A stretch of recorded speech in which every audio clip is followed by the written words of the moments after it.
alhamdulillah. Karena ucapan alhamdulillah itu bagian dari kita memuji Allah Subhanahu wa ta'ala.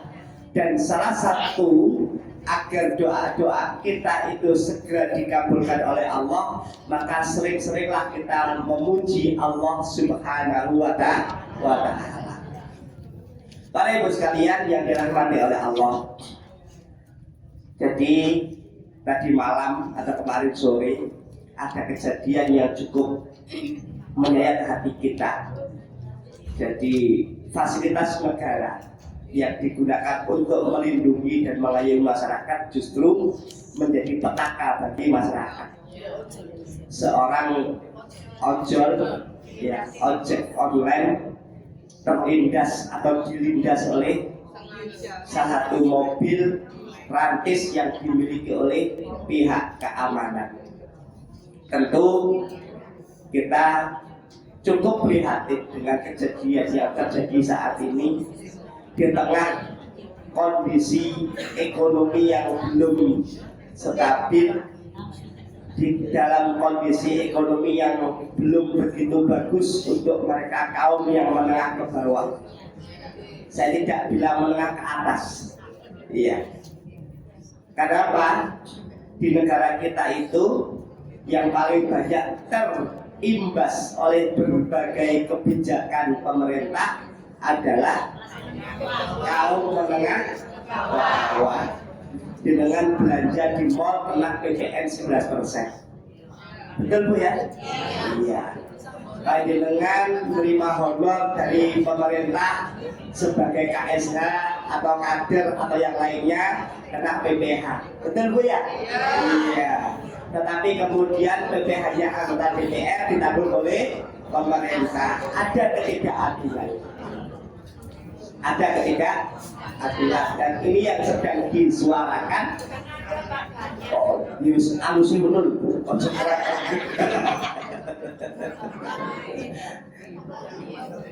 Karena yang maha adil adalah Allah. Makanya tidak boleh bergantung kepada manusia. Bergantung yang cukup kepada Allah saja. Kenapa? Allah lah yang maha adil. Apa faktanya, apa buktinya? Ya, kita bukan pejabat, kita juga bukan konglomerat, ya, tapi kita masih bisa kemana-mana. Insya Allah hati kita bahagia, ya, insya Allah hidup kita sejahtera. Maka patut kita terus memuji Allah Subhanahu wa ta'ala agar setiap tetesan rizki karunia yang Allah berikan kepada kita menghadirkan keberkahan. Hari ini anggota DPR yang terhormat mungkin tidak tenang hidupnya. Kenapa? Banyak dihujat oleh masyarakat. Gara-gara apa Bu? Tunjangan perumahan 50 juta. Gak bisa dihitung. Waktu itu tak? 3 juta tak bulan dihitung tak berani. Ya begitulah Bu. Makanya kemudian kita tidak perlu mengkultuskan yang namanya manusia. Kenapa? Manusia itu berpotensi berbuat salah, berbuat khilaf, berbuat tidak baik. Ya, mau pejabat ataupun penjahat sama-sama manusia. Itu maksudnya itu. Sama-sama manusia. Bayangkan tiba-tiba ada wakil menteri ketangkep, gak menarik, terus miliar toh sangkaan awal. Iya. Habis itu berbagai macam pembelaan diucapkan. Padahal mobilnya banyak, sepeda motornya banyak. Katanya tidak bisa nyetir mobil. Hari gini Bu, pejabat bisa nyetir mobil itu ya gak masuk akal. Masuk akal gak Bu? Gak masuk akal, gak belas Bu. Pembelanya luar biasa. Ini loh orang gak bisa nyetir mobil. Tapi kalau bilake, oh main kan? Gitu Bu ya? Iya. Betul Bu. Nah, ini patut kita prihatin. Maka jangan lelah untuk mendoakan negara kita. Ya, jangan lelah untuk mendoakan negara kita agar negara kita tetap aman tentram. Ya, insya Allah begitu. Jadi sekali lagi para ibu sekalian dirahmati oleh Allah, sedikit-sedikit kita juga harus melek politik. Jangan sampai kita dibujui terus. Masa ya kita cuma 5 tahun sekali diminta suaranya, habis itu dilupakan. Begitulah.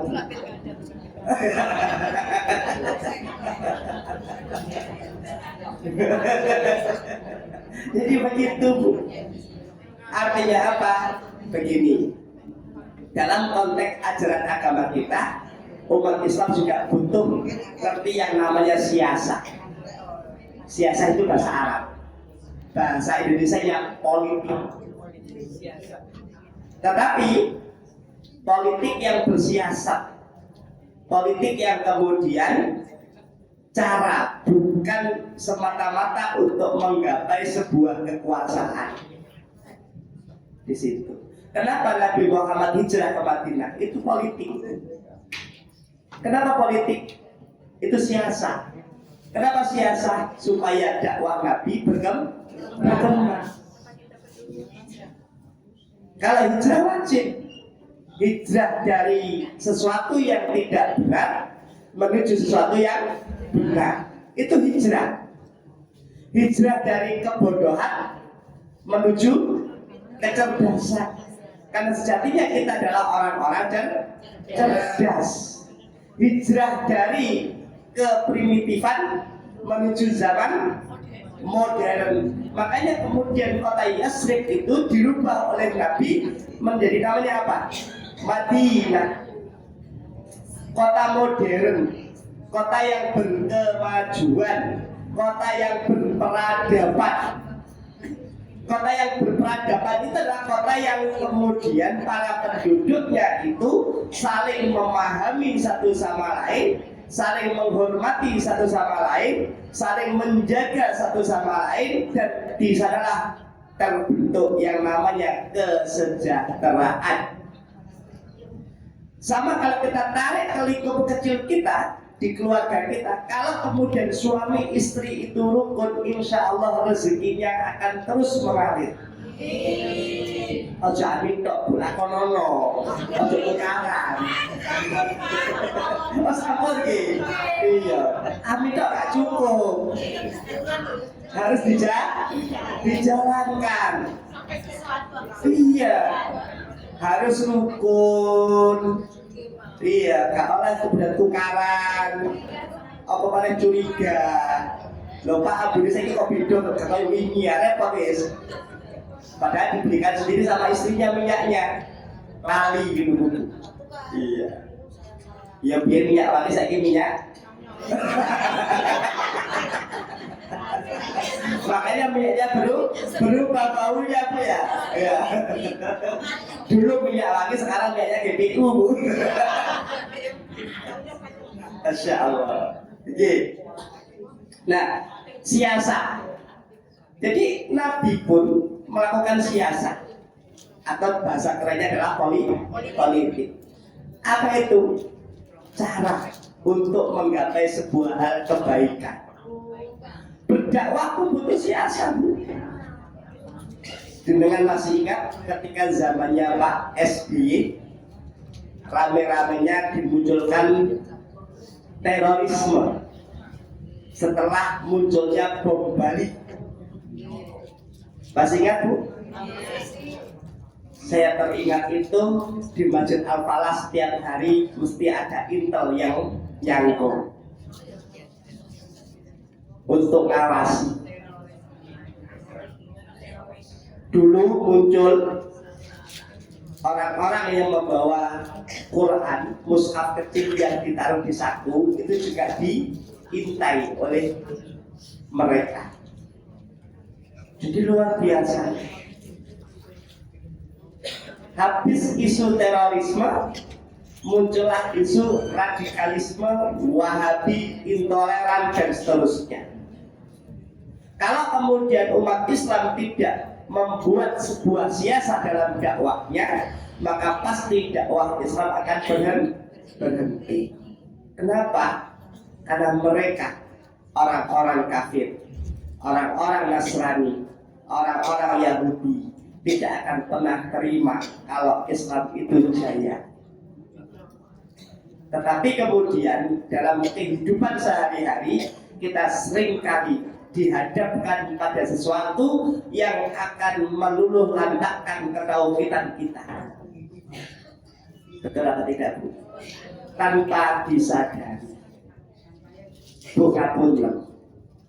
Yang menjadikan kita hidup sejahtera, yang menjadikan kita hidup nikmat, yang menjadikan kita hidup bahagia itu apa? Ketika kemudian ketauhidan itu betul-betul tertanam di dalam jiwa kita yang tidak tercampur. Maka dalam sebuah ayat Allah Ta'ala berfirman, barang siapa yang kemudian tidak mencampur adukkan antara ketauhidan dan kesyirikan, maka pasti akan diberikan keamanan. Alladzina amanu walam yalbisu imanahum bidzulmin ulaika lahumul amnu wa hum muhtadun. Mereka yang kemudian betul-betul memurnikan keimanannya, tidak berlebih-lebihan dalam keimanan atau berbuat kesyirikan, maka pasti ia akan mendapati yang namanya ketentraman. Ia pasti akan mendapati yang namanya keamanan. Tanpa itu semuanya, manusia tidak akan kemudian pernah mendapati yang namanya ketentraman.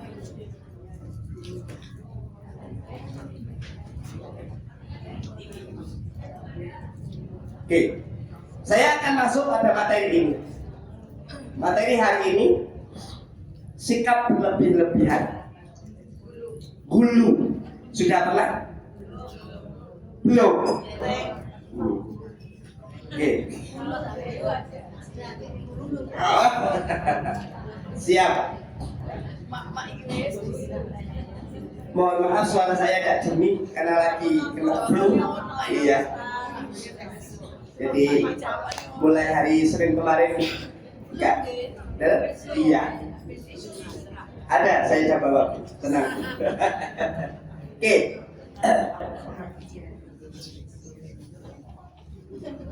Kok ada gelap?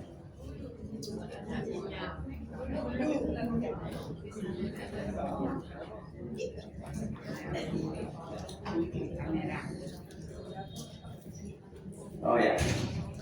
Ini yang pertama. Syirik yang terjadi di muka bumi ini adalah karena sikap. Oh, ini kurang ya. Nah, saya ini dulu. Kurang es.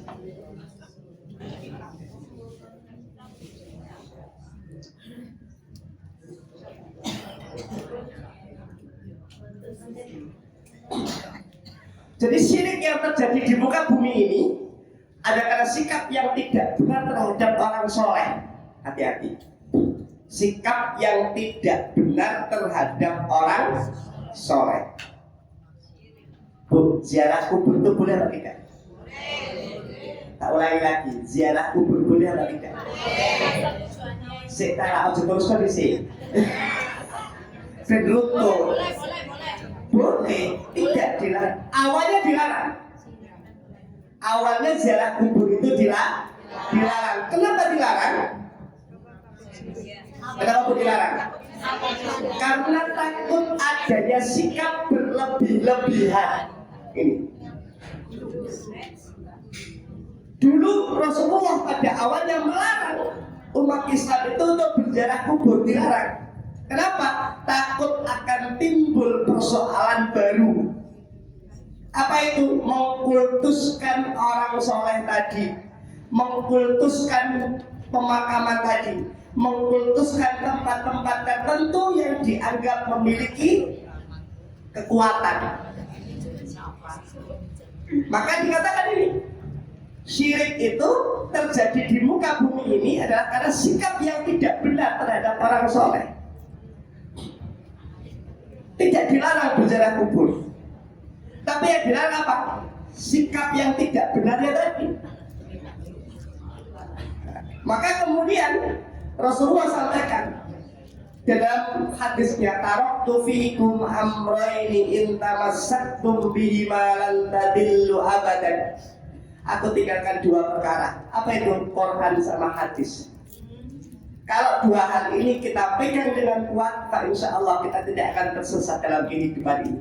Lan tadillu abadan. Kalau orang itu tidak tersesat, insya Allah hidupnya bahagia. Tetapi ketika orang itu tersesat hidupnya, pasti tidak akan pernah bahagia, walaupun dia bergelimang fasilitas. Betul apa tidak? Ada nggak orang kaya raya tiap hari berkeluh kesah? Ada. Banyak. Padahal kaya raya. Kaya raya loh Bu. Jangan punya teman begitu. Rumahnya besar, ya kan? Mobilnya banyak, tapi nek ketemu curhatnya macam-macam. Ada? Di sini ada?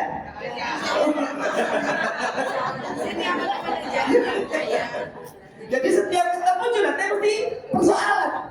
Tidak pernah berbagi kebahagiaan. Rumahnya dikelilingi CCTV. Ya, saking khawatirnya berbagai sudut dikasih CCTV.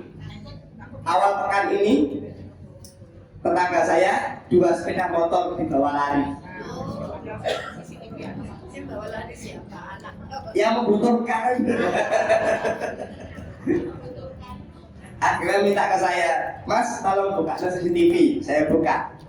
Pas jam 1.52 saat orang lalai itu nyenyak-nyenyaknya tidur, 2 sepeda motor hilang. Ya, di situ. Jadi CCTV tidak mengamankan.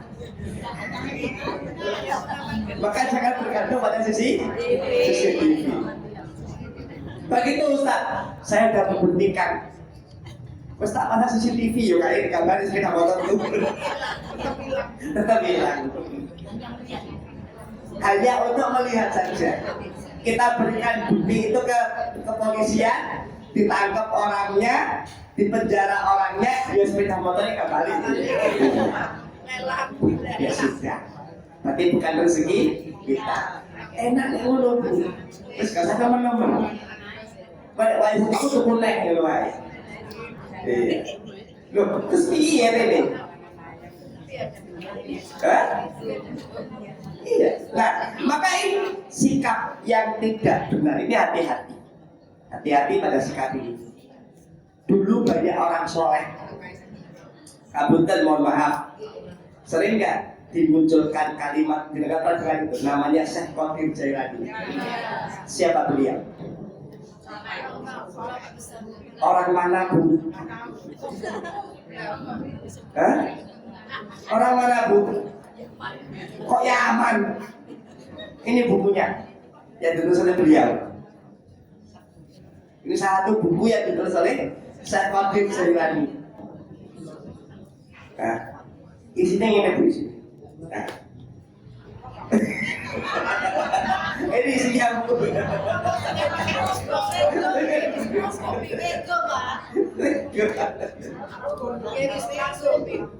Nah, ini satu buku yang ditulis oleh Syekh Qadir Jailani. Nah, apakah ada Bu? Tidak ada. Di situ. Nah, namanya di sini adalah Muhyiddin Abdul Qadir Al-Jilani.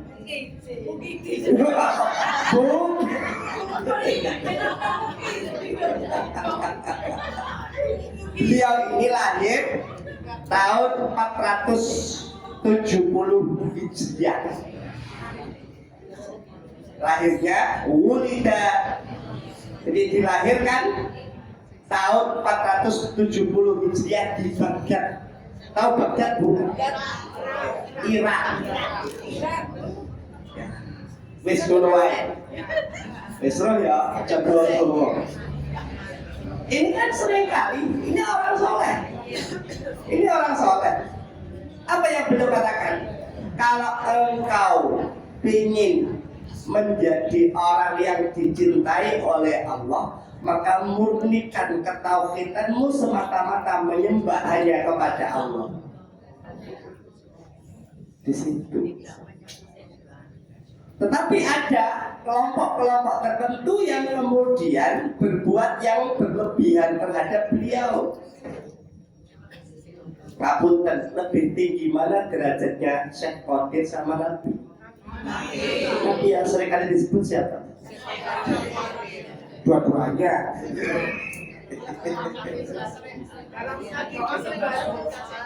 Dikirim Fatihah, itu ya, dan sebagainya. Bu, kabulkan.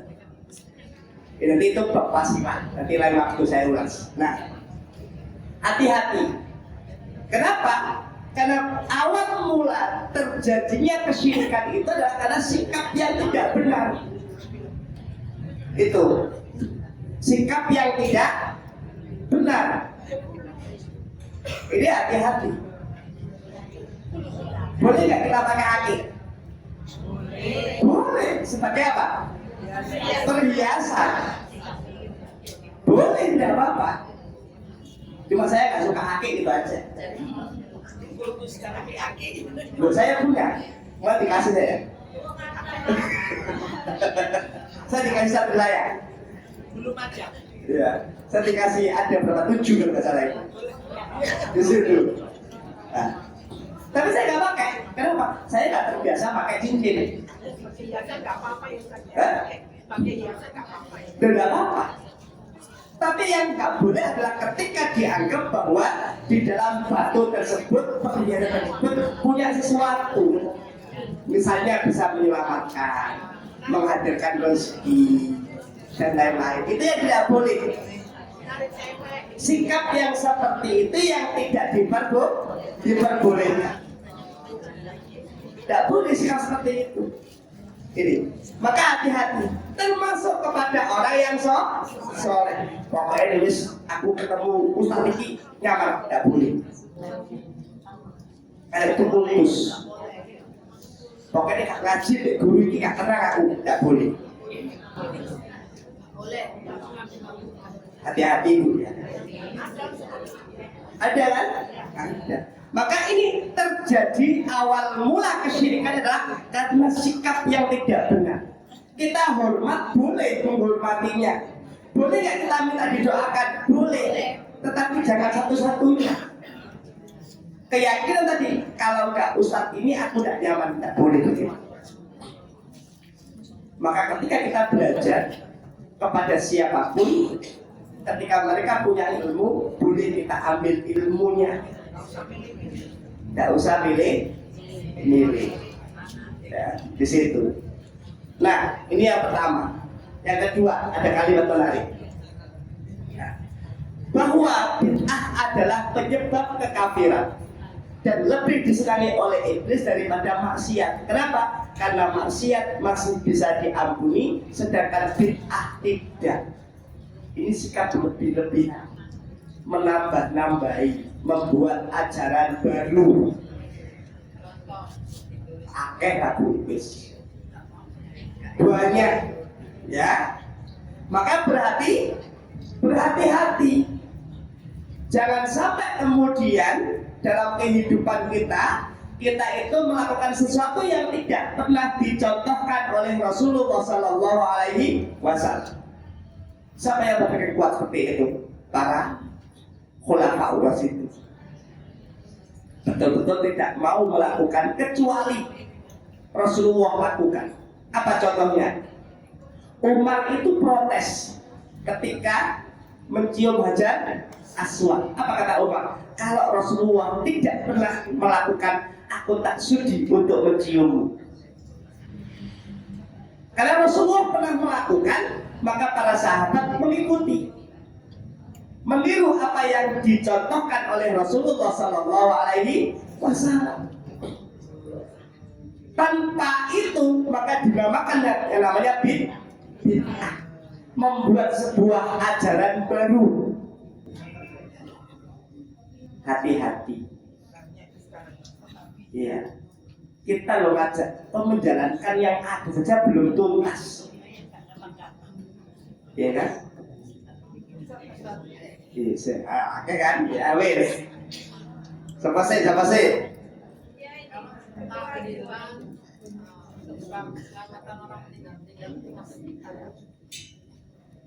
Oke, apa lagi? Barusan ini kan ada Prabowo Hasan. Kan ada baru ini kemarin. Ya. Bagaimana? Oke. Sudah?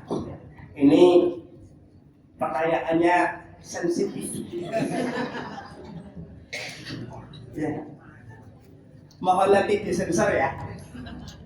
Untuk yang direkam ini jangan di upload nanti. Karena pasti terjadi kontroversi. Satu, kalau dengan tanya saya, maka kedua hal tersebut tidak pernah Rasulullah contohkan. Saya ulangi lagi. Kedua hal tersebut tidak pernah Rasulullah contohkan. Tentu Rasulullah lebih berhak daripada insan manusia yang lainnya. Tapi Rasulullah tidak pernah melakukan itu. Tidak pernah. Ya. Munculnya hal tadi itu pada zaman ketika para wali songo itu mendakwahkan Islam di tanah Jawa. Jadi kalau di Indonesia tidak semua daerah melakukan seperti yang di Jawa. Oke? Satu ya. Jadi itu awalnya adalah ketika Sunan Kalijogo melihat saat itu bahwa di Jawa itu lekang atau kuat sekali pengaruhnya budaya-budaya dari Hindu dan Buddha. Sehingga untuk memasukkan ajaran-ajaran Islam dipakailah istilah akulturasi budaya, pencampuran kebudayaan, supaya dakwah Islam tadi mewarnai kehidupan masyarakat Jawa saat itu. Dan para wali yang lain pun sudah mengingatkan.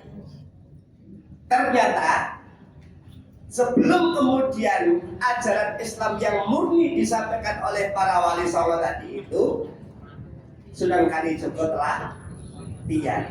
Sehingga itu diterapkan sebagian dari masyarakat Jawa. Jelas?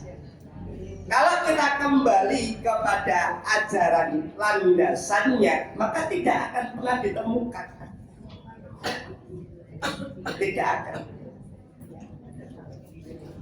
Dan banyak hal yang bertentangan dengan yang disampaikan oleh Rasulullah Sallallahu Alaihi Wasallam. Contoh, mohon maaf, kapunten Ibu ya, dengan kalau takziah diusahakan tidak makan dan tidak minum apa yang tersedia. Itu adabnya takziah. Karena kita sedang tidak mengunjungi orang yang punya hajat, tapi kita sedang mengunjungi orang yang sedang kena musibah. Maka kebiasaan saya ketika takziah, saya tidak makan dan tidak minum apa yang disediakan oleh tuan rumah, walaupun makanannya enak. Ya, sama. Tapi suatu ketika tidak bisa menolak. Kenapa? Sudah di itu. Artinya apa? Bukan haram, tapi diusahakan tidak makan, tidak minum apa yang disediakan oleh tuan rumah atau sahibul musibah. Kenapa? Kita disunatkan Rasulullah justru memberinya, bukan memakan yang ada di sebelah. Pelan-pelan. Oke, itu takziah. Ya, itu bab takziah. Dan jangan lama-lama ketika takziah.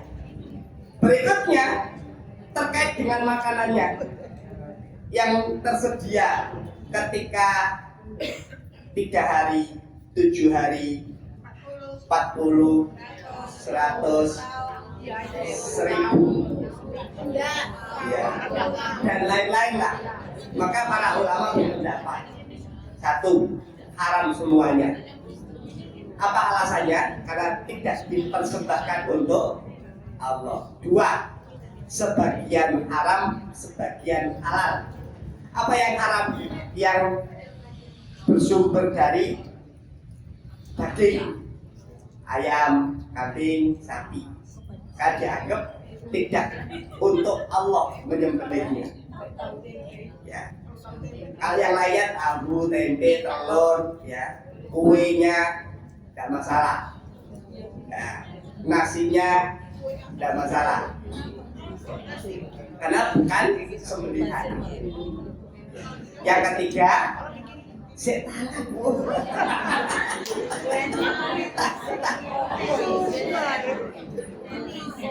Yang ketiga, boleh dimakan semuanya. Kayak dianggap sedekah.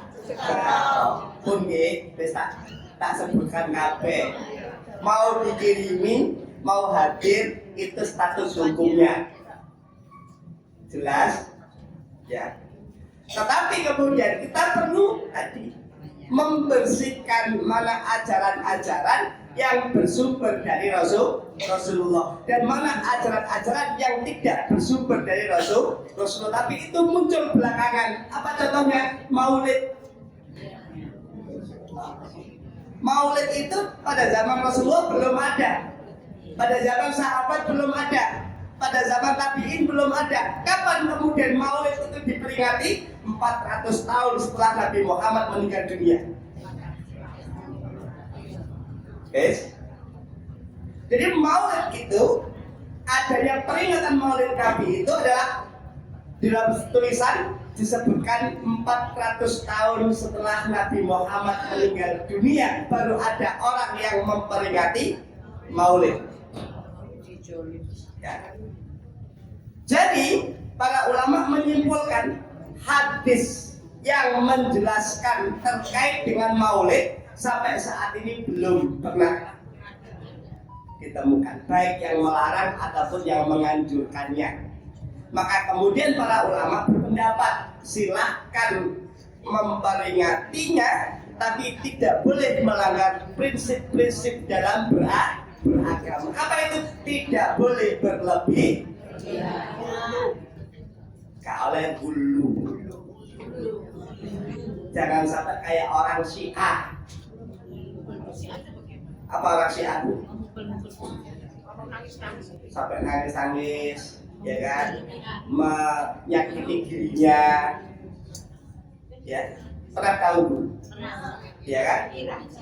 Di Iran. Ya. Itu orang Syiah. Itu namanya berlebih-lebihan. Terhadap siapa? Orang Syiah itu membela keturunan dari Ali. Maka itu disampaikan bahwa bid'ah adalah penyebab kekafiran. Hati-hati. Bu, kita itu hidup gak lama. Terus hidup gak lama belum tentu kita masuk surga. Loh kok begitu Ustaz? Ada gue sholat, gue zakat, gue haji, udah puasa, sudah sodako, ngaji tiap hari, khatam tiap pekan. Begitu Bu ya? Tiap pekan khatam.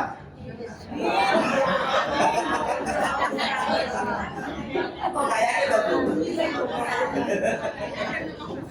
Betul ya? Betul.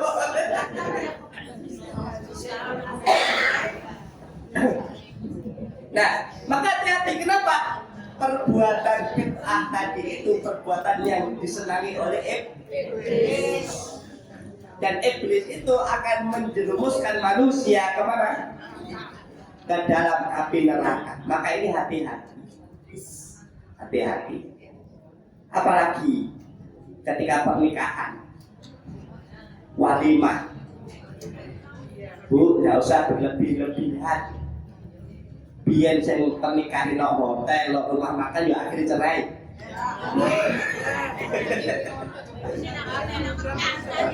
No Mekah. Cerai bu ya? Yang terbaru siapa bu? Wah, artis yang terbaru itu anaknya anggota DPR sama pemain bola. Namanya Wapi bu ya, Aziza. Loh ya mana bu? Masa sama ada saya ngerobot itu bu?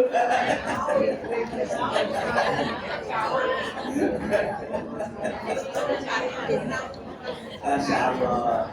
Jadi maka Islam itu bu identik dengan apa? Identik dengan kesederhanaan. Tidak boleh berlebih. Ini yang nggak boleh. Nggak boleh hulu. Nggak boleh sikapnya berlebih-lebihan. Biasa saja. Walaupun toh kita kaya raya tidak perlu dinampakkan. Aku maksudnya nggak usah. Besar bu. Betul bu ya, nggak usah dipamerkan, nggak usah. Ya. Para ibu sekalian yang dirahmati oleh Allah, jamnya cepat ya jamnya. Padahal baru sasrat loh bu.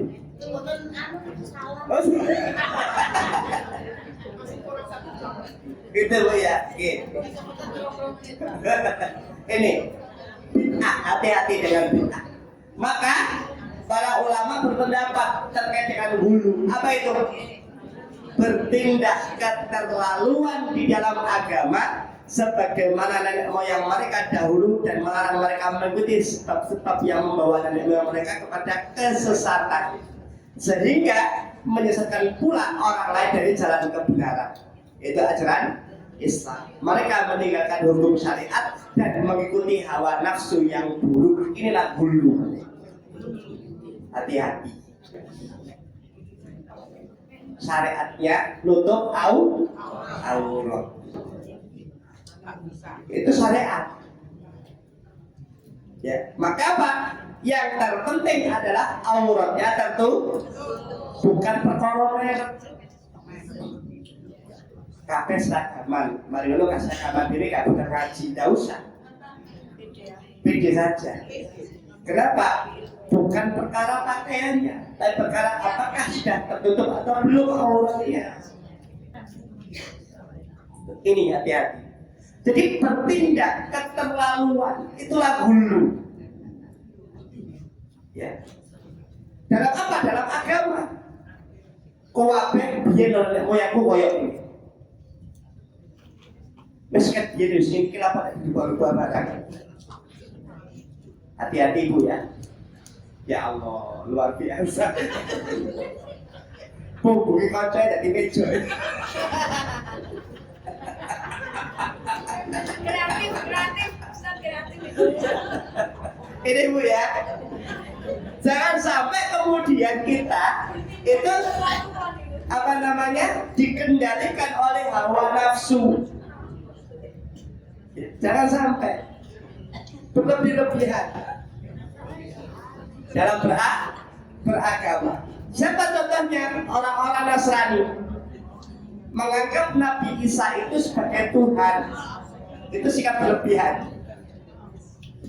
Nah, di situ. Nah,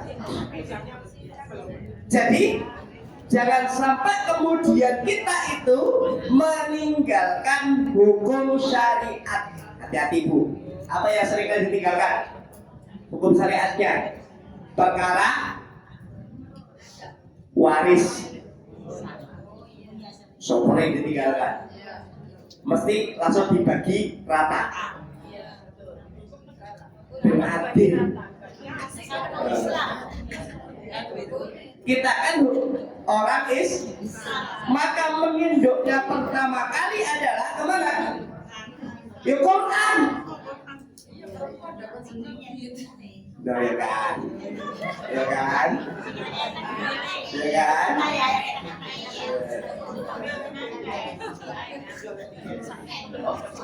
Ya, kenapa berpikirnya kepada jumlah?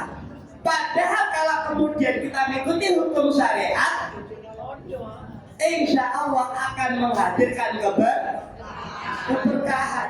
Bu, berapa banyak mereka yang diwarisi harta benda oleh orang tuanya sekarang habis? Gak berkah. Kenapa gak berkah? Tidak, kata adil, tidak mengikuti hukum syariat.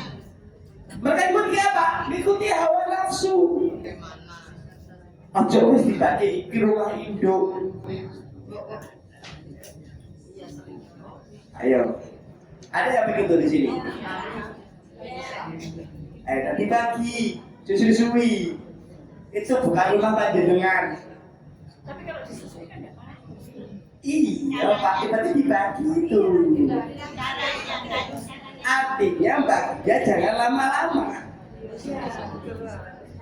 Sudah bertahun-tahun baru dibagi. Kejadian Bu, datang Al-Falah. Sudah sampai cicitnya baru dibagi. Coba Bu, itu berapa dosa yang dimiliki oleh orang yang menempati tanpa seizin dari ahli waris yang lain.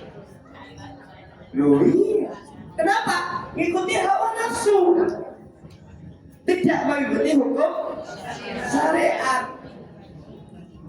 Jenengan tinggal di rumah orang tua, jenengan yang merawat orang tua panjenengan. Qadarullah orang tuanya meninggal dunia. Rumah itu punya siapa? Ahli waris. Bukan punya jenengan sendiri. Wah, aku seumur seperti ini berlaku. Kau lah itu menggunakan hawa nafsu. Menurut kamu tidak surga dari Gusti Allah. Kalau jual cuma gak semua. Saya tahu juga.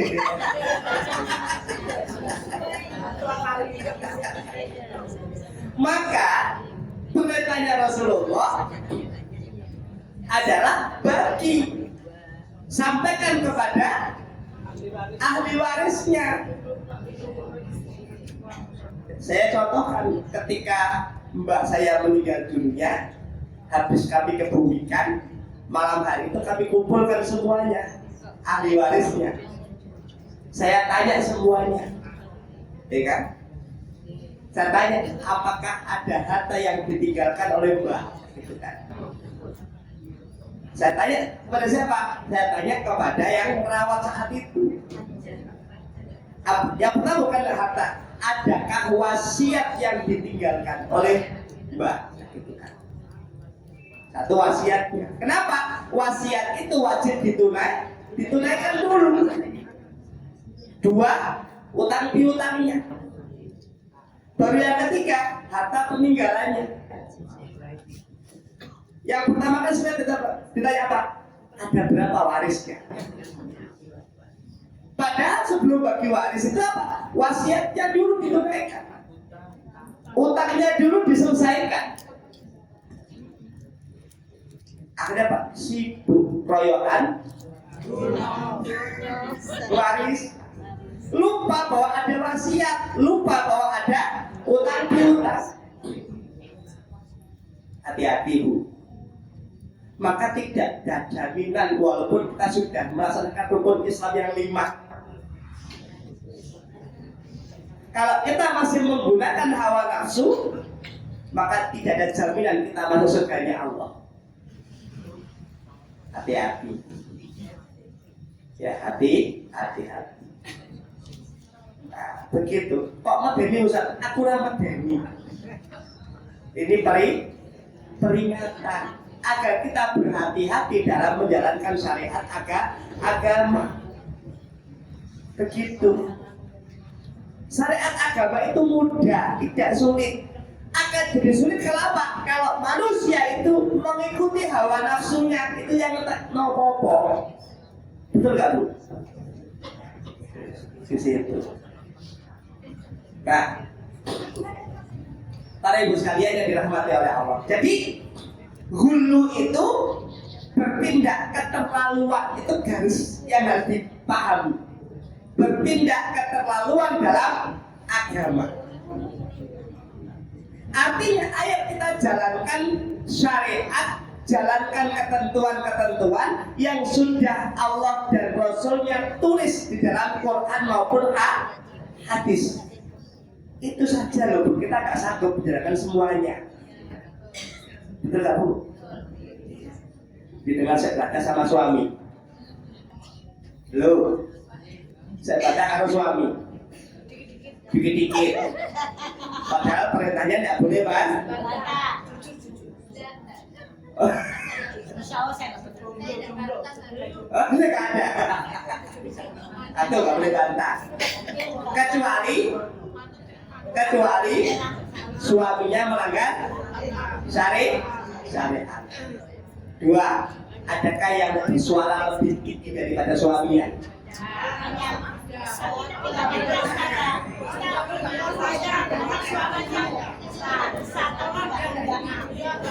Ayo, cari alibi toh.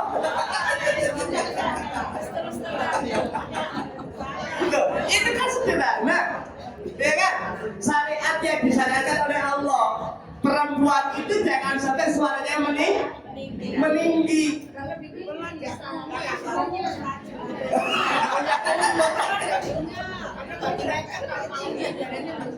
Bu, orang laki-laki itu bukan gak ngeleken, mobilnya kayak ngono. Boleh Bu? Oh, ya beda lagi kalau itu Bu.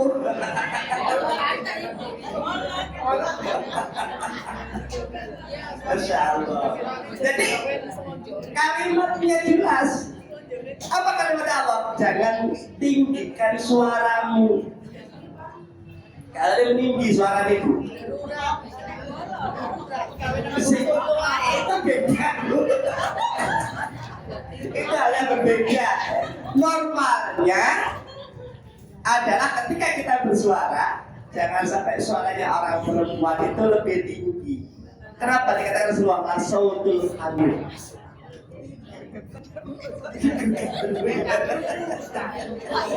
Ya itu ujiannya Bu. Ya Allah. Jadi bisa jadi rezeki kita tidak lancar, mungkin ada hal-hal syariat yang kita tinggalkan. Itu loh Bu.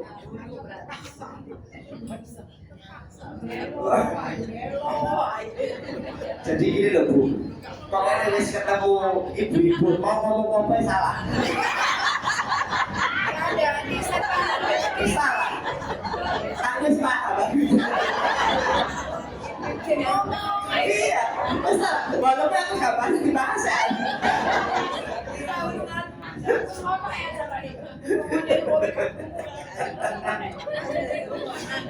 Batasan tadi ya paham, salah tadi ya belok. Itulah wanita. Masya Allah. Iya, karena wanita itu diciptakan dalam keadaan mulia. Maka ketika kemuliaannya itu diusir, gak terima. Benar Bu ya? Semua misalnya gini. Aku rawati Bu, aku dewean. Itu disebut. Kan katanya wanita itu harus dilakukan. Iya, betul, nggak salah. Jadi kalau menolak disuruh cuti ya ditolak. Masya Allah. Nah, jadi ini bisa jadi rezeki kita nggak lancar, bisa jadi kita punya banyak persoalan, mungkin karena kita masih sering mengikuti hawa nafsu kita. Dan itu kata para penafsir, itulah tindakan yang keterlaluan dalam beragama. Ngono terlalu. Di situ ini bertindak keterlaluan dalam agama. Jadi semua disandarkan pada kebiasaan nenek moyang. Jangan sampai nenek moyang. Sandarkan kepada apa? Syariat. Di situ. Nah, ini penting. Jadi Kalau kita kemudian dalam kehidupan ini mengikuti syariat, insya Allah hidup kita tentram. Maka Quran melarang kita ini. Ya ahlal kitab la taghlu fi dinikum wa la taqulu 'alallahi illal haq. Kalimatnya wa la taqulu 'alallahi illal haq. Itu di surat yang keempat An-Nisa ayat yang ke-171.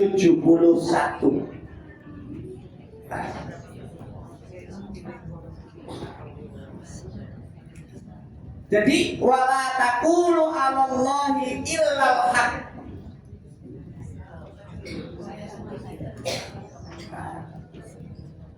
Wala taqulu 'alallahi illal haq. Innamal masihu Isa ibnu Maryam rasulullahi wa kalimatuh alqaha ila Maryam wa ruhum min fa'aminu billahi wa rusulihi wa la taqulu thalatha intahu khairal lakum innamallahu ilahu wahid subhanahu ayyakuna lahu walad lahu ma fis samawati wa ma fil ard wa kafa billahi. Cukup Allah saja. Artinya apa? Kita tidak boleh mengucapkan sesuatu yang tidak bersumber dari Allah atau kita mengada-ada. Oh ini ada hadisnya, ini ada ayatnya, padahal di ayat tidak ada. Illal haq, kata Allah. Wala taqulu 'alallahi illal haq. Tidak boleh nambah-nambahi, tidak boleh ngulangi. Wala taqulu 'alallahi illal haq. Yang kedua, di surat yang ke-71 ayat yang ke-23.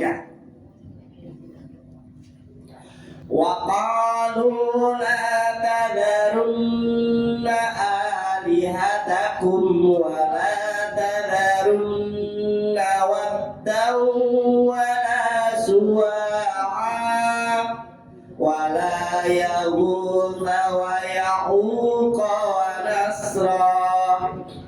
Mereka berkata, janganlah sekali-kali meninggalkan Tuhan-Tuhanmu dan jangan pula sekali-kali kamu meninggalkan Suwa, Yagus, Yakub dan Nasr. Siapa itu? Kalimatnya adalah nama-nama berhala besar pada kabilah-kabilah kaum Nabi Nuh yang semula merupakan nama-nama orang soleh. Tuh, orang soleh loh dijadikan sesembah. Ini yang dimaksud dengan hulu. Hati-hati. Ini.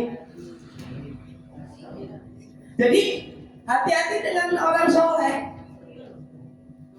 Hati-hati. Apa hati-hatinya? Ya tadi itu. Akhirnya dikultuskan. Akhirnya apa? Muncul banyak hal. Karena saking percayanya sama seseorang yang disebut orang soleh tadi, sampai ingin punya keturunan dari orang soleh tadi. Kejadian beberapa tahun yang lalu, karena orang tuanya terobsesi untuk mempunyai keturunan dari orang soleh itu, putrinya dinikahkan dengan orang soleh tadi. Nikah semalam saja. Ya lek tadi. Dengan tadi. Sakno. Loh, itu terjadi, Bu. Ya jadi korban siapa? Orang perempuan. Nah, itu, Bu. Maka tidak boleh berlebih. Ini katakan kalimatnya adalah nama-nama berhala. Bayangkan itu orang soleh, jadi berhala. Gara-gara siapa? Kaumnya Nabi Nuh yang berlebih-lebihan terhadap orang soleh tadi. Tindakannya bukan tindakan sesuai dengan syariat, tapi tindakannya adalah tindakan berdasarkan hawa nafsu. Hati-hati.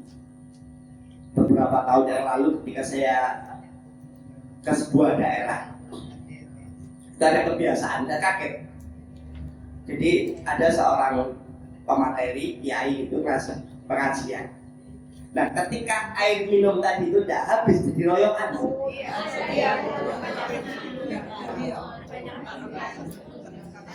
Coba bayangkan, air minum bekasnya.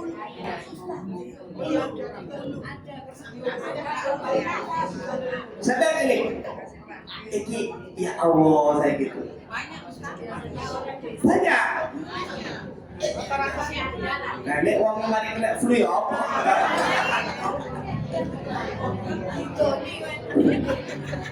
Ya Allah. Itu namanya berlebihan. Ngapunten, berkah itu dari mana datangnya? Ya Bu, apa Bu? Lalu untuk yang ziarah Oh itu deh, oke, ziarah ya. Oke. Ya, nah kita lihat dulu ya. Jadi hati-hati, keberkahan itu datang dari siapa? Dari Allah. Bukan dari air tadi. Hati-hati Bu ya. Ini kan terjadi di sekeliling kita. Jadi kalau saya disediakan minum, digerayakan Bu ya.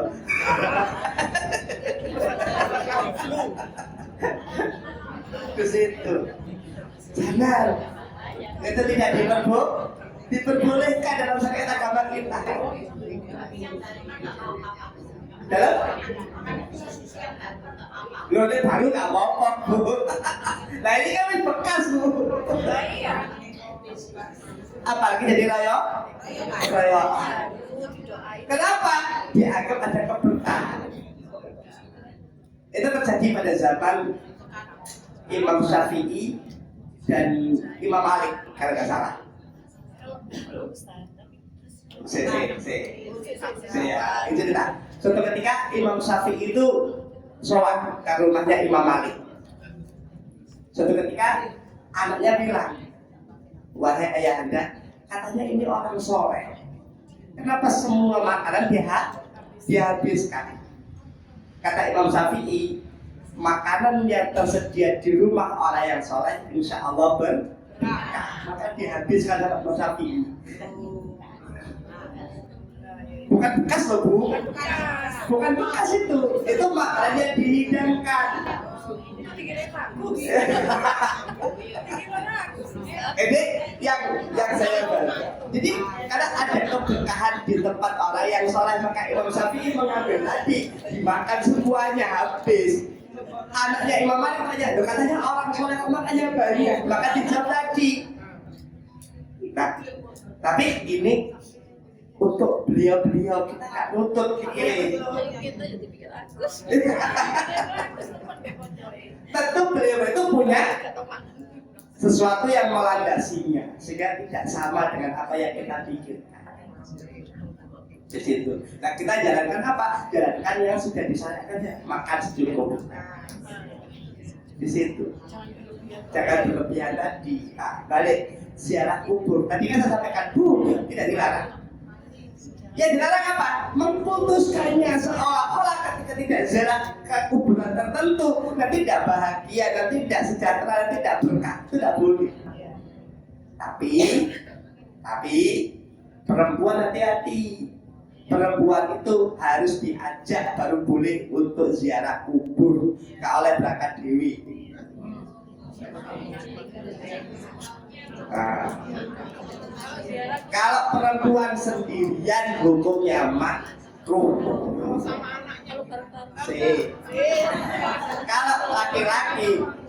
Kalau laki-laki mubah. Mau ke makam orang tua atau ke makam siapapun, kalau perempuan tidak diajak oleh mahramnya, maka makruh hukumnya. maka makruh. Syaratnya apa? Diajak, bukan mengajak. Beda Bu ya? Diajak ini dalam pendapat tertentu, pendapat yang saya baca. Tapi ada yang lain ya silakan. Karena tadi awalnya, Bu, Ustaz jawab mau.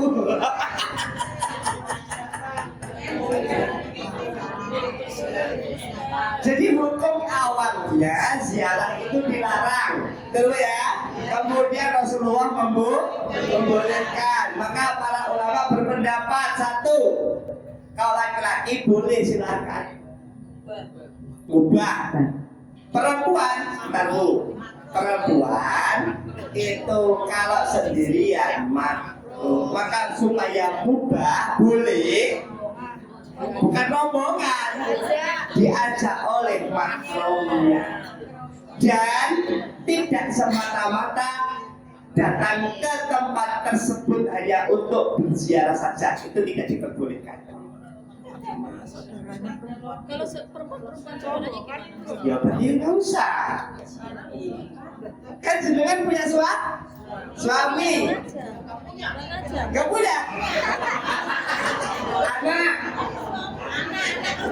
kerja, ya pun sempati, sempat. Walaupun sebenarnya banyak perempuan ngapain ya makro.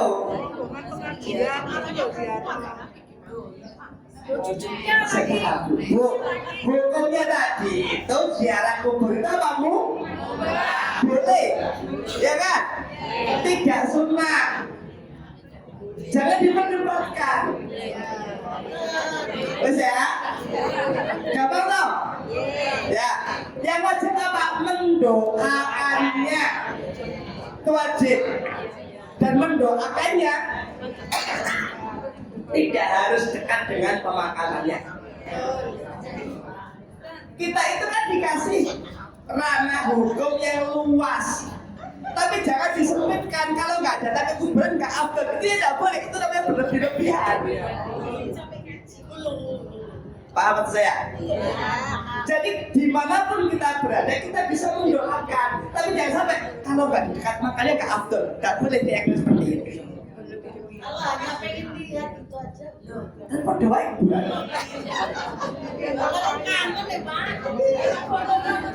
Kalau kangen didoakan, sudah. Nama Bu? Ya, jangan. Oke.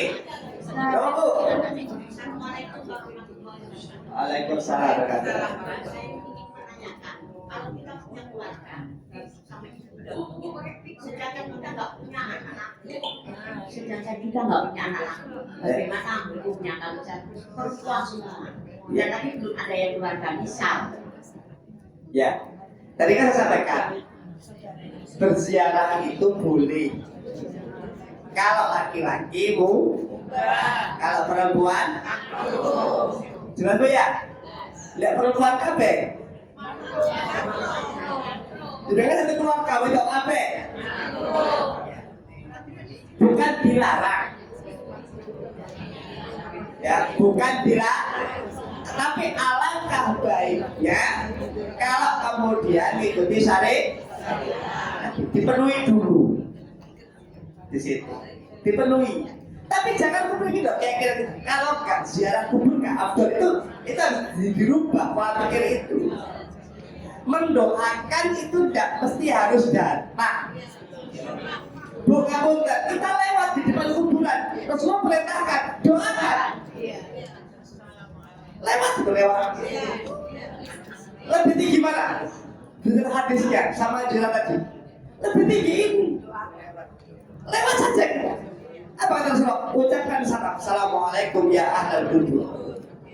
Kita lewat. Ya.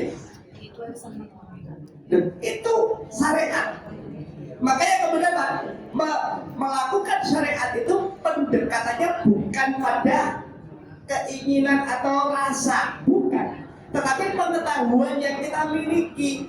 ada teksnya apa tidak, ada landasannya apa tidak, supaya apa? Kita tidak berlebih. Jelas sampai sini? Paham ya? Jadi ketika itu kemudian tidak ada pada nasnya, ya kita tinggalkan. Tapi ketika ada nas, ada pendapat, ada ijma, ada yang menguatkan, boleh kita lakukan. Supaya apa? Kita tidak tadi bertindak menggunakan hawa. Jelas Bu ya? Coba Bu.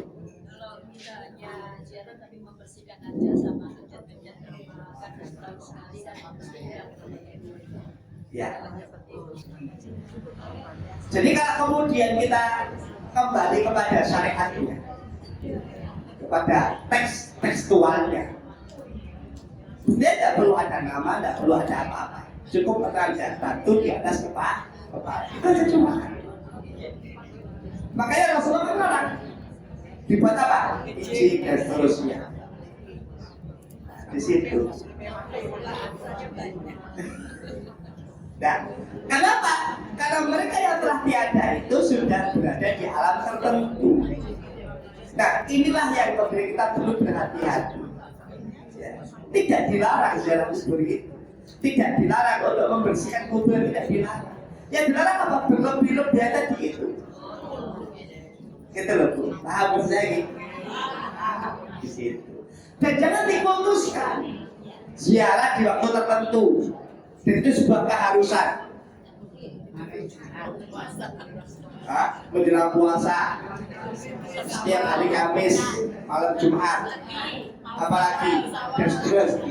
Jangan kemudian sesuatu yang tidak dicontohkan oleh Rasulullah kita biasakan. Sampai muncul kalau nggak ziarah ke afdol, hati-hati. Saya tidak melarang, tetapi ini kita berhati-hati dalam menerapkan hukum supaya apa? Tidak dikendalikan oleh hawa nafsu. Ziarah itu baik, tidak? Bukan tidak baik. Ziarah itu baik. Ketika apa? Sesuai dengan tuntunan Rasul. Bagaimana Rasulullah ziarah kubur? Ada yang tahu?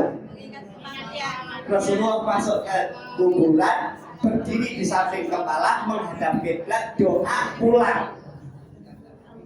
Jadi lama kok? Sebentar. Sebentar ziarah Rasulullah itu tidak lama. Rasulullah sampai kan datang, berdiri, menghadap kiblat, doa, selesai. Insya Allah bahasa saya jelas Bu ya. Rasulullah datang, berdiri ya, ada kiblat, doa, pulang. Berarti ziarah itu sebentar atau lama? Jadi tidak perlu bawa kursi, tidak perlu bawa makanan.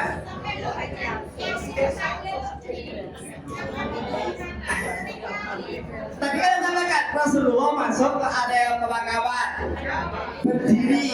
Kalau berdiri itu lama atau sebentar? Paham ya? Rasulullah berdiri, menghadap kiblat doa.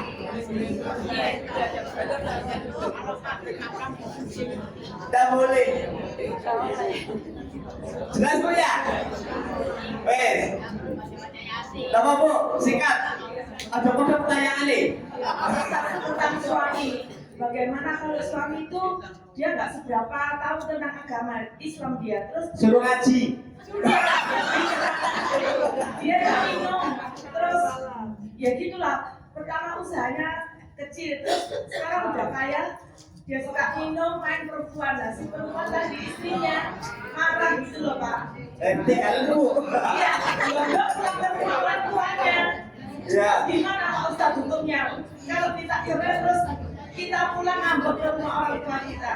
Apa itu dosa? Jadi gini, sepanjang suami tadi masih memberikan nafkah, maka tidak ada alasan yang membolehkan seorang perempuan untuk minta dicerai. Dengan baca di buku nikah halaman terakhir. Ya, dengan buka di buku nikah halaman terakhir.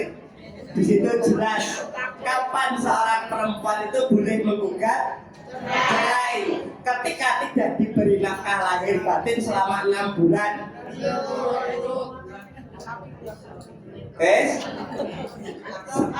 Sudah Bu ya? Saya, ini balik ke balik apa nih pikir balik ini saya.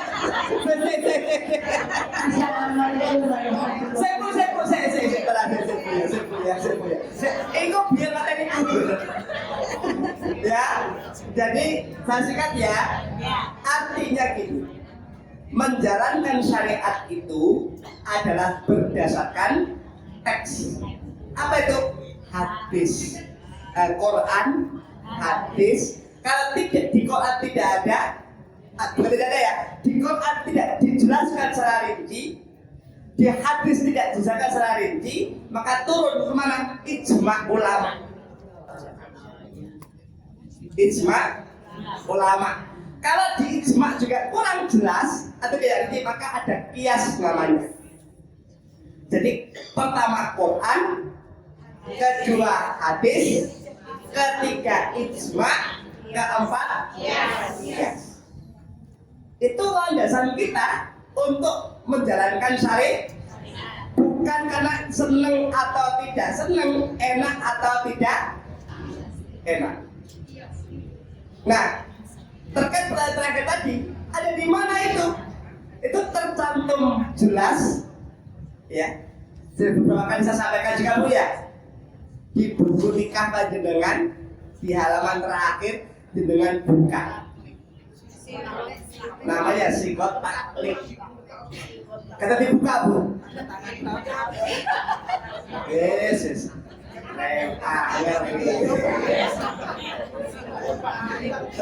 Karena disitulah letaknya Bu. Maka itu ketika suami istri memahami di hal tadi, di buku nikah yang terakhir tadi, insya Allah rukun keluarganya. Tapi seringkali tidak dibacakan, seringkali tidak disampaikan. Dulu setelah saya menikah, saya diingatkan sama teman saya, Ustaz, sudah dibaca. Kenapa Ustaz takut? Di buku nikah yang terakhir, di halaman terakhir. Saya buka akhirnya, ini tahu Ustaz ya. Nah itu tolong ini. Oke, matur suwun nasihatnya. Dan ingatkan sama teman saya di situ. Nah, saya juga ingatkan ke jenengan di situ. Kalau Ustaz itu tua koyo. Itu pegangan. Sebentar Bu ya, itu pegangan. Nah, oke. Para ibu sekalian, bentar Bu ya. Biar tertuntas dulu. Ini contoh ayat ini tadi menggambarkan betapa kemudian orang yang soleh itu diperlakukan berlebih-lebihan oleh kaumnya. Zaman Nabi siapa? Zaman Nabi Nuh alaihi salam. Ya, apalagi zaman sekarang. Ini sudah ada zaman dahulu, dikultuskan, disembah, diagung-agungkan. Ingat para ibu sekalian dirahmati oleh Allah, kita sering baca apa? Alhamdulillahirabbil alamin. Segala puji hanya untuk siapa? Allah. Tapi pujian kita untuk siapa? Allah. Kalau kita memuji yang lain, mengagungkan selain Allah, boleh apa tidak? Itulah yang berlebih-lebihan. Bagus itu ya. Itulah yang berlebih-lebihan.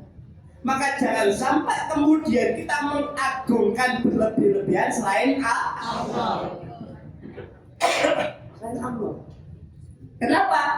Udah dibatasi. Alhamdulillahirabbil alamin. Segala puji itu hanya siapa? Allah Ar-Rahman Ar-Rahim. Udah kita baca setiap saat minimal 17 kali sehari semalam sholat 5 waktu, kok belum diaplikasikan?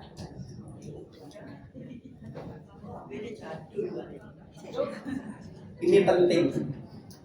Makanya banyak orang yang kemudian melakukan berlebih-lebihan. Kenapa? Tadi itu dia dikendalikan oleh hawa nafsunya, bukan dikendalikan oleh syariat. Sampai Rasul sampaikan. Ini satu. Iyyakum wal ghullu fiddin. Fa innama ahlaka man kana qablakum al ghullu fiddin.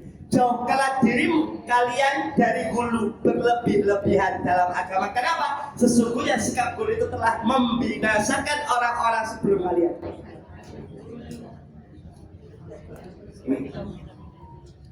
Tidak boleh berlebih-lebihan. Ini hadisnya.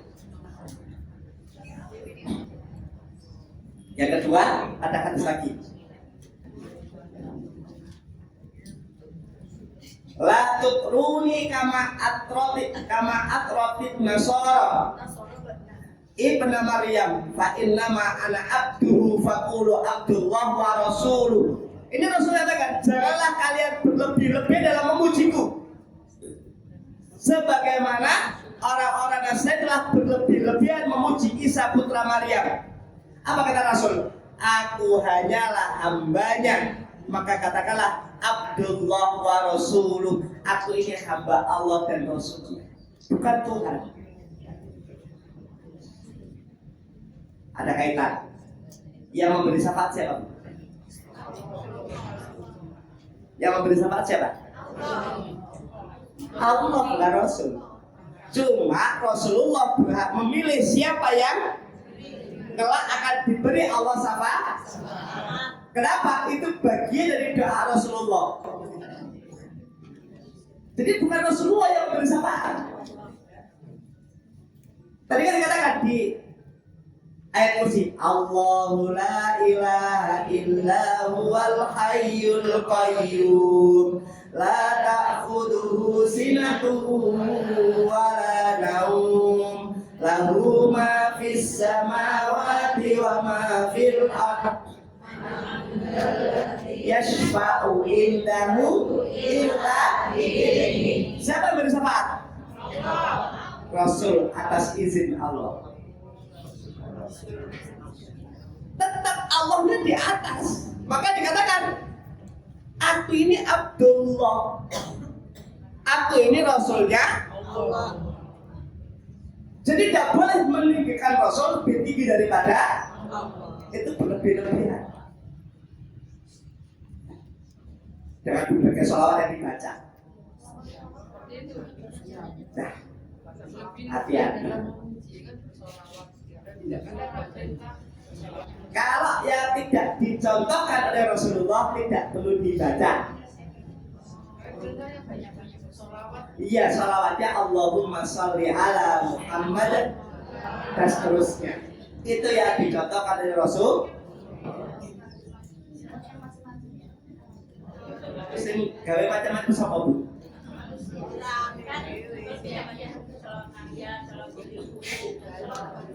Yang contohkan siapa? YouTube. Rasulullah contohnya selawat apa? Allahumma sholli ala seterusnya. Yang dibaca Rasulullah ketika sholat itu selawatnya.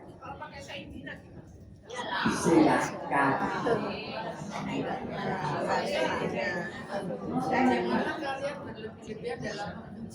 Iya.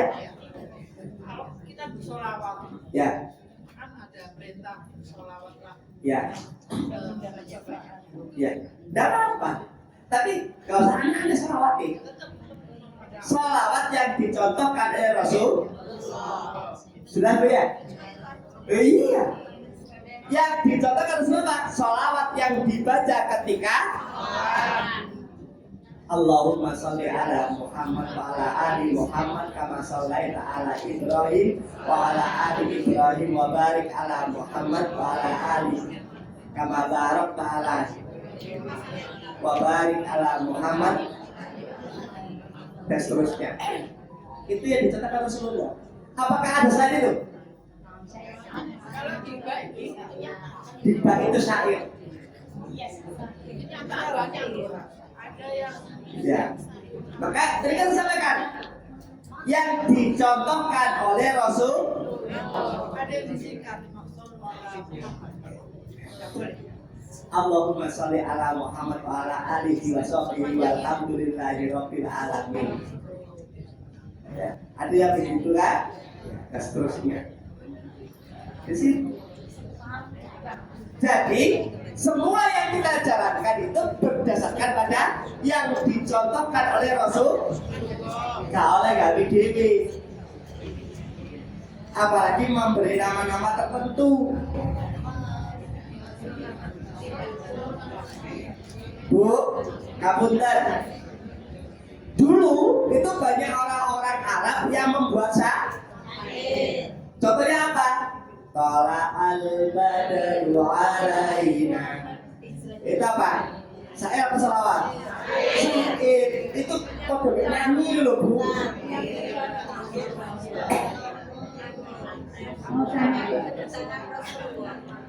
Ya, singkat, padat. Oke, monggo. Silakan, silakan. Ayo. Mengenai Syekh Abdul Qadir Jailani, Ya. saya tertarik karena saya kebetulan ada komunitas di situ kok ada syair, ada Syekh Abdul Qadir Jailani. Saya ingin bukunya itu perlunya gimana? Bunyinya gimana? Supaya saya bisa. Buku beliau banyak, Bu. Ya, buku beliau banyak. Silakan tadi di toko-toko buku ada. Yang Oh, ini beda, ini beda. Ini judulnya apa, Pak? ini Al-Fatihur Rabbani. Al-Fatihur Rabbani. Ayo, apa artinya, Bu? Inti sarinya buku ini itu menjadi kekasihnya Allah. Hah? Iya, makanya saya baca soalnya, saya pelajari. Oke, tahu Bu? Soal kalian itu hukumnya bagaimana, Ustaz? Kok banyak orang yang baca itu? Oke, para ibu sekalian dirahmati oleh Allah, tadi saya sampaikan. Ayo kita jalankan yang sudah dicontohkan oleh Rasul. Itu perlu, Bu, ya. Supaya kita tidak menjalankan syariat itu berdasarkan hawa nafsu. Maka dikatakan, jangan memuji aku berlebih. Jadi jangan baca artinya. Selawat tadi itu seperti apa arti?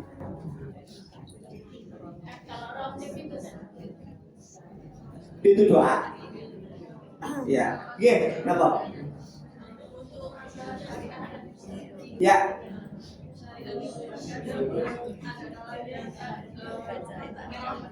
Ya. Ya. Ya.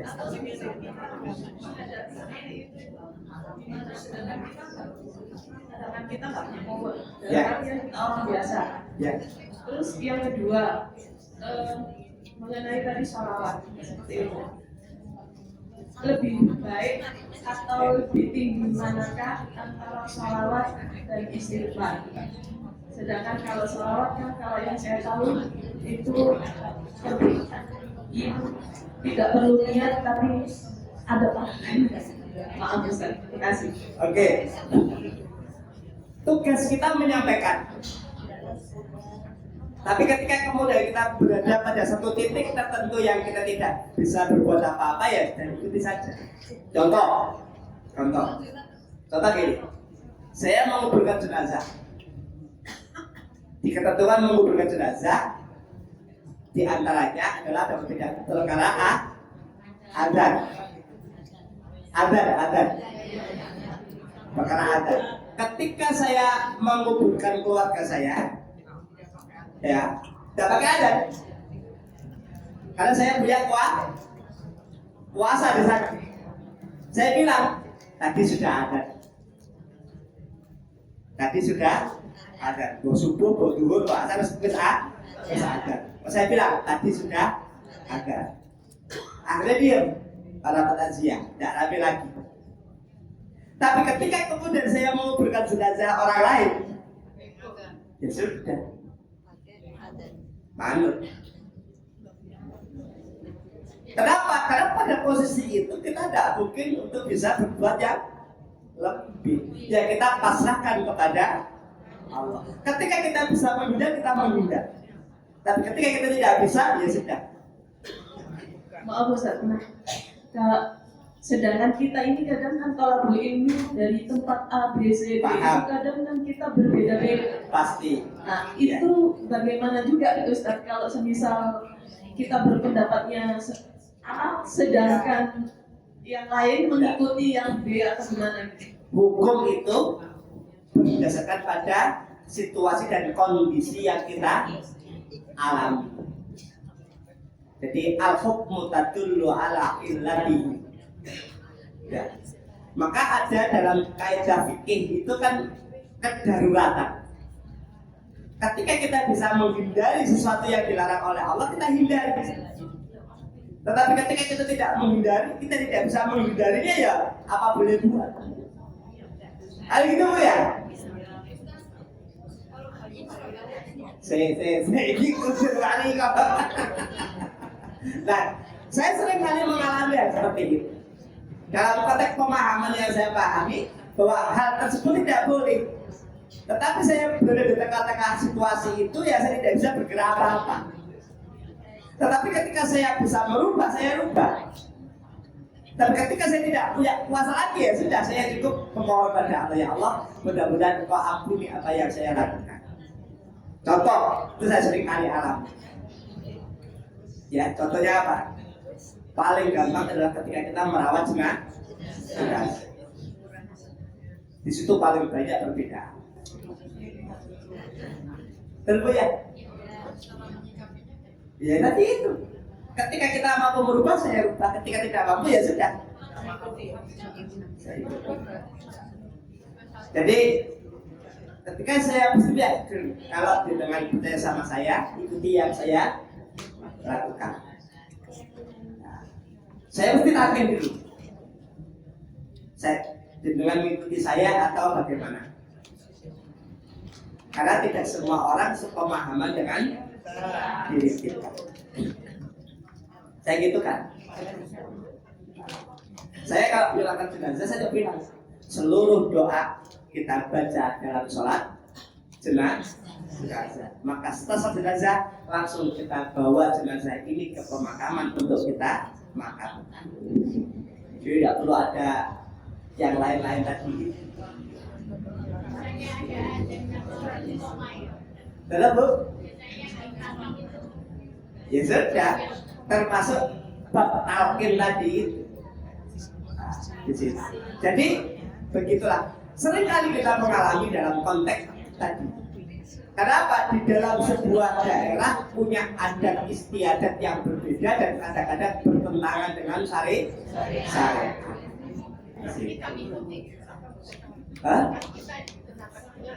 Kan man ra'a minkum munkaran falyughayyirhu biyadihi. Kalau punya kekuasaan, kita rubah dengan kekuasaan yang kita miliki. Contoh, kita tokoh di tempat itu, ya udah kita lakukan. Kalau nggak punya, pabilisan diingatkan dengan lisan. Ini cukup begini, cukup begini. Tugas kita mengingatkan. Kalau nggak bisa, didoakan. Fabiqolbi, didoakan. Saya sering kali mengalami seperti itu. Saya sering kali mengalami hal yang seperti tadi. Jadi ketika kita berada dalam satu posisi yang tidak nyaman, ya kita pasrahkan kepada Allah. Tinggal itu yang bisa kita lakukan. Kenapa? Karena kita berada di dalam sebuah era, di sebuah kelompok, di sebuah komunitas yang memiliki keberbedaan kadang-kadang beradu. Itu Bu ya. Insya Allah dengan paham maksud saya. Salawat sama istighfarnya. Oke. Nah, yang kedua tadi perkara salawat dan istighfar. Kita tidak diperbolehkan untuk mempertentangkan yang dicontohkan oleh Nabi. Ya, tidak boleh dipertentangkan mana yang lebih. Ya, karena keduanya dianjurkan. Baik istighfar ataupun salawat, keduanya disampaikan. Maka lakukan sesuai dengan kemampuan yang kita miliki. Jalankan ketakwaan itu sesuai dengan kemampuan yang kita pilih. Jangan memaksakan diri. Jangan memaksakan diri. Dan jangan kemudian mengharuskan sesuatu yang tidak diharuskan oleh Allah dan Rasulnya. Jangan mengharuskan sesuatu yang tidak diharuskan oleh Allah dan Rasulnya. Di situ. Kenapa? Mengharuskan itu berat. Oke. Artinya silakan. Dengan mampu baca selawat, baca selawatnya. Dengan mampu beristighfar, baca istighfarnya. Dengan mampu bertasbih, baca tasbihnya. Dengan mampu semuanya, baca semuanya. Ya selawatnya, ya tasbihnya, ya zikirnya, dan seterusnya dibaca. Kenapa? Alat sesuai dengan kemampuannya.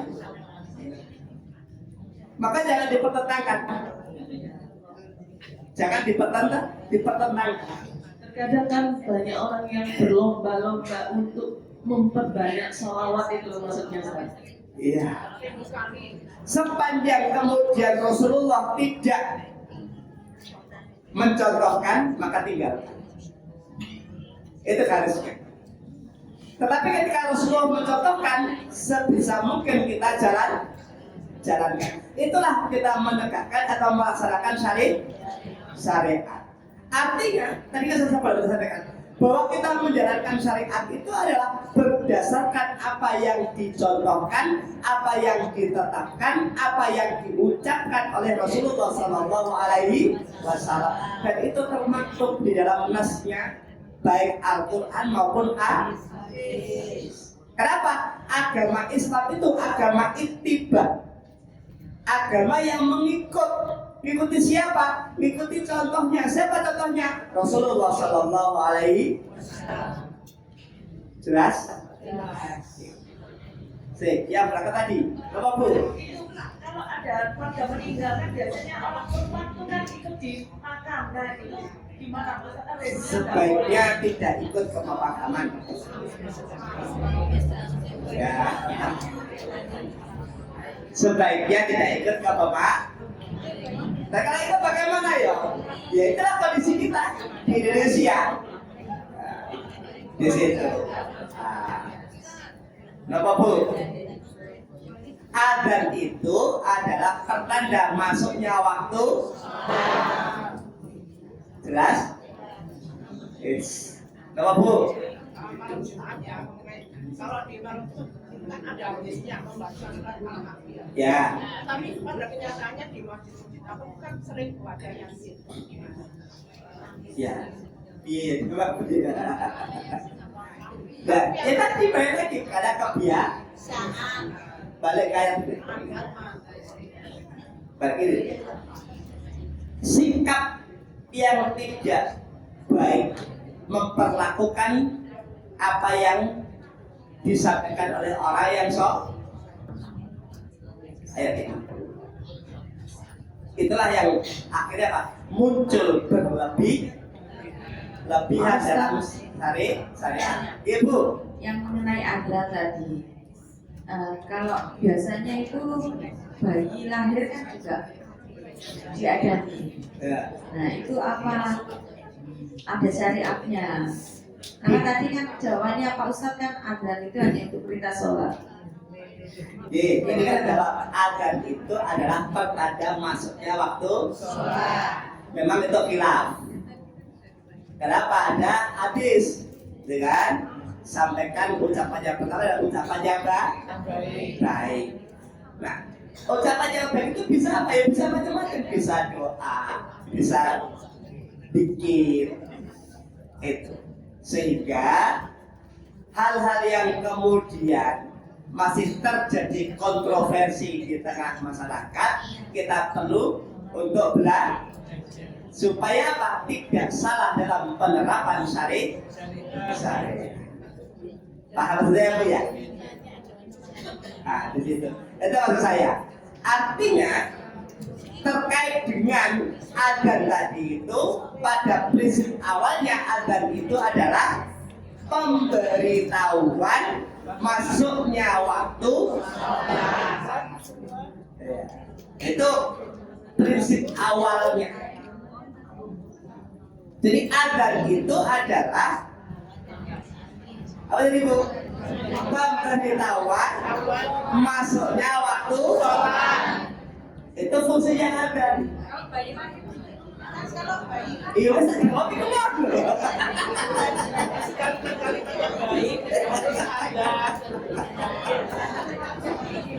Jadi jangan sampai gini loh, maaf ya. Kita terkungkung pada sesuatu yang kita belum ketahui landasannya. Iya. Hanya sekedar ngikut. Ini biasanya ini ya diikuti gini. Nah itu yang kemudian kita harus rubah. Harus kita pahami supaya apa? Dalam menjalankan syariat bukan karena hawa nafsu, tapi karena teks, karena landasan yang kuat yang akhirnya kita yakin bahwa syariat itu benar. Itu maksud saya. Di situ. Jadi jalankan sesuatu yang dengan ketahui, tapi bukan sesuatu yang bersandar kepada nenek moyang. Iki loh. Jangan ini.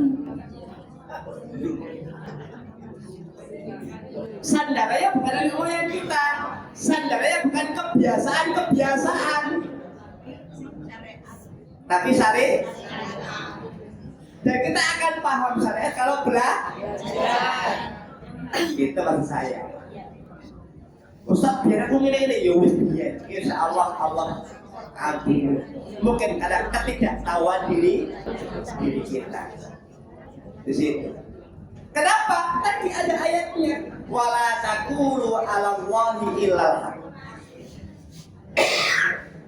Jangan katakan sesuatu yang tidak benar kecuali yang benar. Maka tadi kan saya sampaikan berhati-hati kita.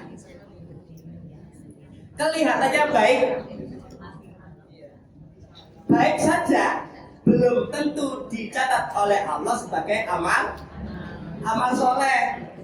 Kenapa? Amal soleh itu akan dicatat oleh Allah ketika itu memang Allah dan Rasulnya sampaikan atau syariatkan. Sholat itu amal soleh, zakat itu amal soleh, puasa itu amal soleh, sedekah itu amal soleh. Begitu. Maka berhati-hati. Ini landasannya. Jangan sampai seperti kaum-kaum terdahulu. Kenapa? Kaum-kaum terdahulu hancur, dibinasakan oleh Allah. Kenapa? Karena bersikap berlebih. Itu maksud saya. Jelas sampai sini? Arti yang ingin saya sampaikan, silakan jenengan jalani, yang jenengan pahami, dan itu punya landasan yang kuat. Kenapa? Bisa jadi apa yang saya sampaikan itu atau apa yang jenengan pahami, saya tidak paham dengan apa, atau saya belum tahu apa yang jenengan pahami. Begitu. Nah, ini saya tambahkan saja. Apakah ada sebuah keharusan mengikuti apa yang saya sampaikan? Kalau bang ini dari Allah dan itu benar, silahkan diikuti. Bukan ikuti saya Bu ya, ikuti apa yang dari Allah dan Rasulnya. Bisa jadi apa yang saya sampaikan mungkin saya kesilap lidah, sehingga keliru apa yang saya sampaikan.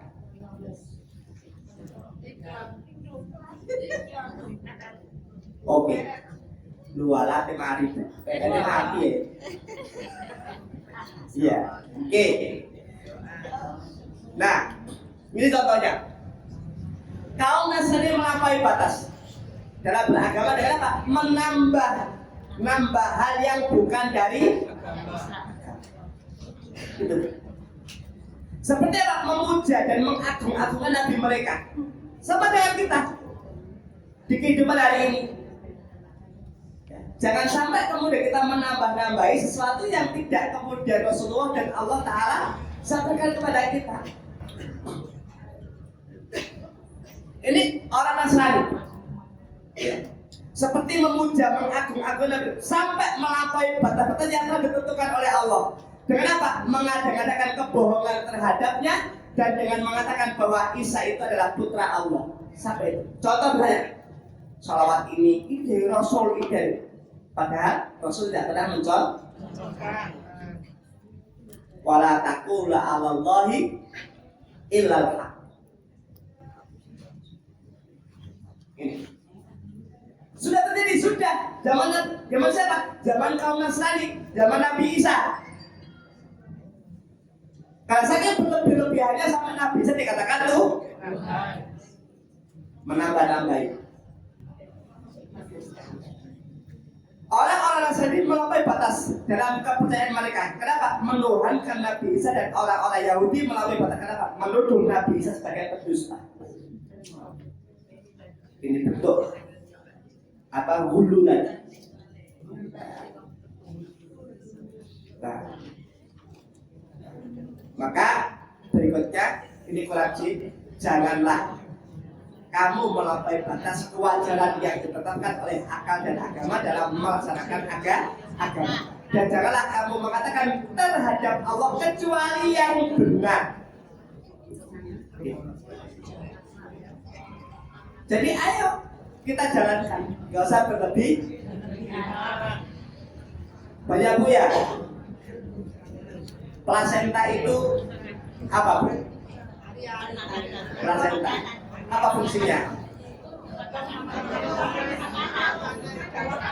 Plasenta itu fungsinya adalah menyalurkan, memberikan fasilitas kepada janin untuk dapat asupan gizi dari ibunya. Setelah bayi lahir pasti fungsi nggak plasenta itu? Jadi apa dia? Dia nggak fungsi apa-apa. Kenapa? Fungsinya 9 bulan 10 hari.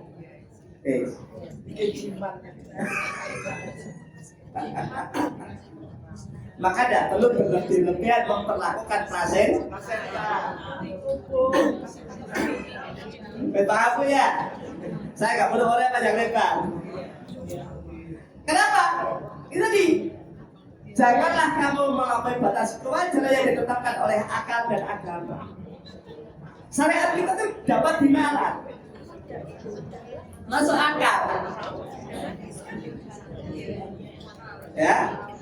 Tadi contohnya apa? Plasenta. Terus ya. Adapun kemudian ilmu pengetahuan menemukan sesuatu bermanfaat dari plasenta itu hal lain.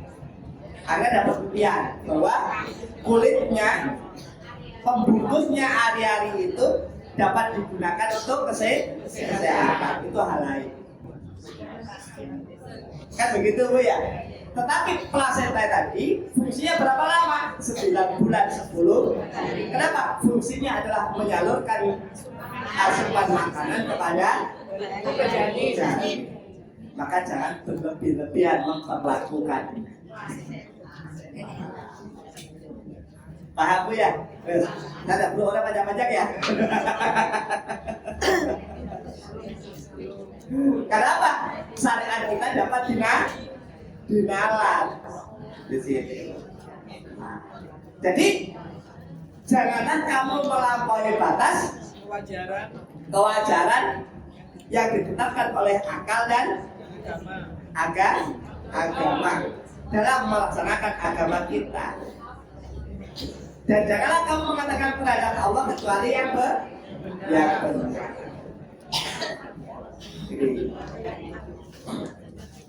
Surat 5 ayat 77. Qul ya ahlal kitab la taghlu fi dinikum ghairal haqq wa la tattabi'u ahwa'a qaumin qad dallu min qabli wa adallu katsiran wa dallu an sawa'as sabil. Sawa'is sabil ini sudah. Jadi jangan sampai kemudian kita juga melampaui itu loh maksud saya. Silahkan panjenengan menjalankan apa yang panjenengan yakini, dan keyakinan itu berdasarkan pada teks yang kita pahami. Ketika ada pemahaman baru, maka saatnya kita hijrah. Jangan terus bersandar biyen lho koyo ini, biyen lho koyo ini. Ya. Saatnya kita berubah. Ya, saatnya kita berubah. Mulai gak kumir Pak Ustaz, aku diatur karo tonggo, ojo khawatir. Jangan khawatir. Sampai hari ini saya tidak dijauhi oleh tetangga saya. Saya tidak dijauhi sama tetangga saya. Tidak dijauhi. Di depan rumah ada peringatan kematian. Saya bantu nata. Dan saya bilang, mohon maaf saya tidak berani. Biasa. Apakah bermusuhan? Tidak. Ketika kita bisa memahami dan saling menghormati keyakinan masing di situ. Jadi ketika kita kita teguh memegang keyakinan yang kita yakini, insya Allah orang akan paham dengan keyakinan kita. Itu kata-kata kuncinya. Dan alhamdulillah sampai hari ini, Ustaz apakah ya dapat kiriman makanan peringatan kematian? Ya dapat. Tapi malah dapat kiriman saya. Hah? Ya tak terima. Hah? Ya tak terima. Tak terima. Karena apa, Mbak? Urusan makan tidak itu urusan lain.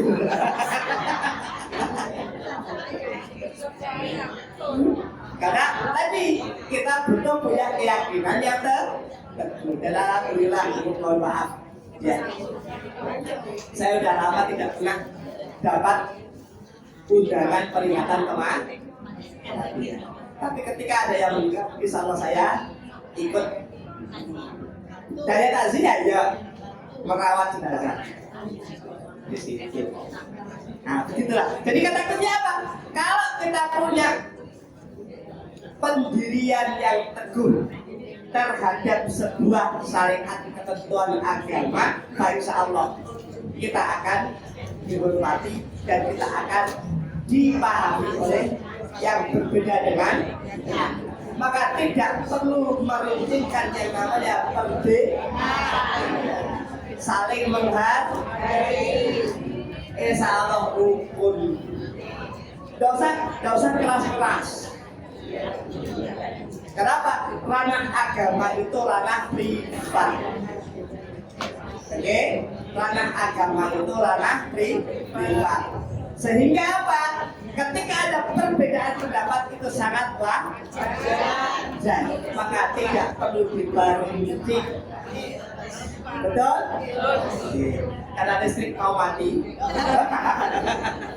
Maka saya akhirkan sampai pada ini. Semoga apa yang akan disampaikan bermanfaat dan tambahan pengetahuan bagi kita semuanya. Dan semoga Allah ridho dengan apa yang kita jalankan pada hari ini. Alhamdulillahirabbil alamin. Subhanakallahumma wa bihamdika asyhadu an la ilaha illa anta astaghfiruka wa atubu ilaik. Kalau tidak mau dimaafkan, assalamualaikum warahmatullahi wabarakatuh.